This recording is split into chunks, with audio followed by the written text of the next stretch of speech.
Well, the drought has significantly impacted the corn and soybean production this season, but the effects may linger into 2013.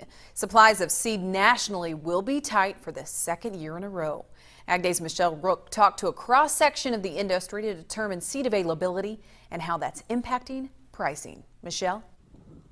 This year's drought has not only cut the yield of the 2012 crop, it's also tightened seed supplies for the 2013 season.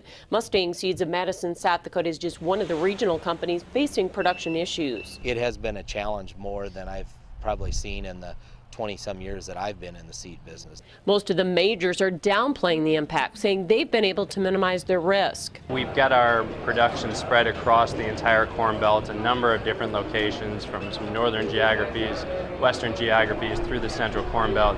And in addition to that, we have a large portion of our acres that's covered under an irrigated acre as well. A lot is going to be determined here in the next couple of months, so we just feel confident that we've forecasted and reached out to the local teams to understand what they need for their seed supply in 2013. With the accelerated season, a majority of the seed corn has already been harvested, giving companies an early look at the seed supply. About 60 to 65% is under irrigation, so overall we feel very good, and if we do have a shortage, then we've been going to our winter production down in Chile for many years. Officials with both regional and major companies say they always rely on South America for some of their seed needs as well as acceleration of technology. But this may be a record year for seed production in the southern hemisphere. I would say this year we're probably going to be looking at 20% of our production is going to be in South America. And that South American production will add cost, but most companies aren't passing that on to their customers. We have factored that in, but we are absorbing it. When you look at pricing, it's really an inflationary increase in price. Really,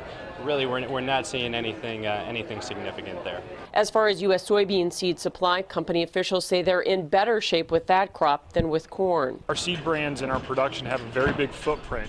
And so we produce in a lot of different environments, and that hedges or mitigates the risk of agronomic issues affecting our supply. We grow a large amount of acres over what our demand is so that we will have extra supplies. While many farmers are asking about the tight supplies with the drought, Nebraska producer and seed dealer Norm Hughes said he's not overly concerned. Most of the seed companies put in a little extra seed this year, for one thing, and the pollination is much better than we expected.